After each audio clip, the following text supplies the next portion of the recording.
Make a habit of empathy, to recognize ourselves in each other. So there was a couple of stories that you'd wanted to recount about empathy? Yeah, one, I was remembering a situation that I had with a client. And this particular client was in a pretty deeply regressed place, and I was trying to ask them questions, and they couldn't come up with much of a response. They were just sort of in this physical place, sort of regressed, and their language was sort of as almost nonverbal. They were saying a little bit, but not much.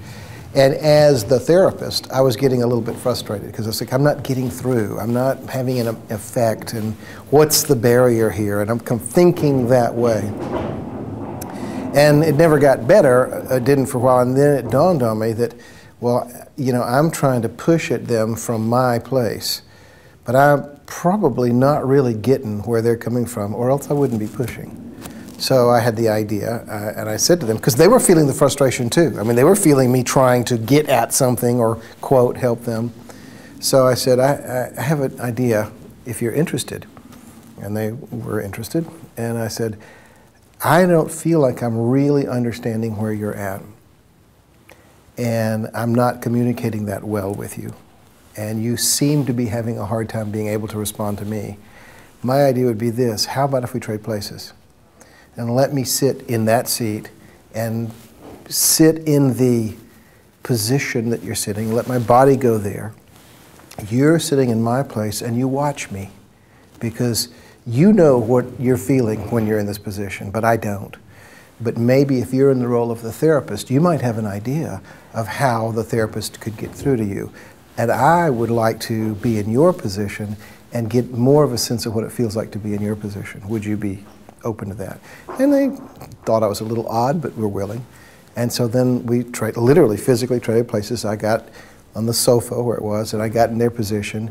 And then I said, if you want to start, just ask me some of the questions I was asking you. And they started, and I really did my best to kind of move into a feeling state that matched the physical posture they were in. And the more they asked me questions, the more I got into it, the more regressed I felt. I began to feel horrible and like I couldn't answer. And then these questions that he was firing at me, just, they weren't getting to where I was. And you know, I went into a pretty deep regressed state, and there was still part of me watching the whole thing, but I let part of me go into that place, and it was an eye-opening experience for that person and me. And then after we did that for a while, I just stopped and told him, I said, I'm feeling awful in this place. You must really, you know, if I'm feeling anything like you were. And he was able to laugh, and then we physically switched, you know, seats for a little while, and then we were able to talk. So that's my therapy vignette.